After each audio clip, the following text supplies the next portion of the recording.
বাবা অফিস থেকে বাসা আসলো, ছেলেকে বলল, গোবিন্দ তোমার চুলগুলো অনেক বড় হয়ে গেছে, যাও চুলগুলা কেটে আসো। এই কথা বলে বাবা পকেট থেকে টাকা বের করলো, বলল এই নাও টাকা। আর বাবা কোনো কথাই বলো না, চলে গেল। ছেলে মনটা খারাপ করলো। পরের দিন কথা বলতে বলতে বাসায় ঢুকছে বাবা, দেখতে পেলো ছেলে চুল কাটা নাই, শুয়েই আছে। আর বললো, গোবিন্দ তোমাকে না বলেছি চুল কাটতে, চুল কেন কাটো নাই? আর বাবা কোনো কথা বলো না, ছেলে উঠে বসলো। বাবা চলে গেল, ছেলেটা মন খারাপ করলো। পরের দিন ছেলে বাসায় ঢুকছে, বাবার খাবার খাচ্ছিল। ছেলেকে দেখে বলল, খাবার খাবো না, খাবার সরাও। আর ছেলেটা মন খারাপ করলো। আর ছোটো ভাইকে বলল, কিরে কি হয়েছে?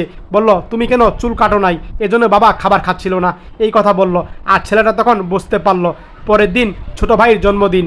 বাবা বড় ছেলের জন্য ওয়েট করছে, আঙ্কেল কাটেন কেক চালু করে। বললো, হ্যাঁ কাটছি। বাবা ভাই আসতে দেরি হবে, কেক কাটো।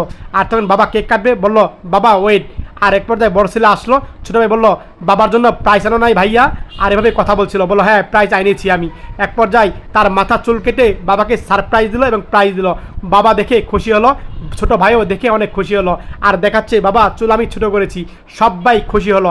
আর বাবা বলছে, খুব সুন্দর লাগছে। সত্যি এই ভিডিও ভালো লাগলে শেয়ার। ছেলে বাবাকে ডাকছে, বাবা ওঠো, আজান দিয়েছে, ফজর নামাজ পড়তে যাব। বাবা বলল, আরে তুই যা, আজ যাব না, কাল যাব। এই কথা বলে বাবা ঘুমিয়ে পড়লো। ছেলে মন খারাপ করলো। ছেলে তখন চলে গেল। কয়েক ঘন্টা পর দৌড়ে ছেলে বাবার কাছে আসলো, এসে বলল, বাবা বাবা। আর তখন বলল, আরে কি হয়েছে, আবার ডাকছিস কেন? বাবা সকাল 10টা বেজে গিয়েছে, এখনও বাইরে কোনো সূর্য উঠছে না। বাবা শুনে অবাক হলো, কী বলছিস? দেখে 10টা বেজে গিয়েছে।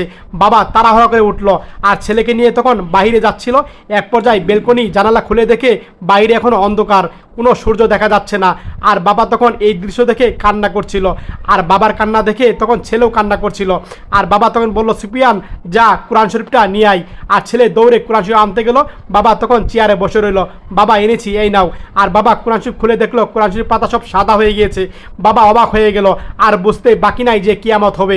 আর বলল, সুফিয়ান আমি কি ভুল করলাম? আমি নামাজ পড়লাম না, আল্লাহ আমাকে মাফ করবে কিনা জানি না, আমি এখনও নামাজ পড়তে পারলাম না। এই জন্য এই ভাইটা কান্না করছে, আল্লাহ দরবারে ক্ষমা চাচ্ছিল। ছেলে কান্না করছে, বাবাও কান্না করছে। এই ভিডিওটা ভালো লাগলে অবশ্যই শেয়ার করে দিন।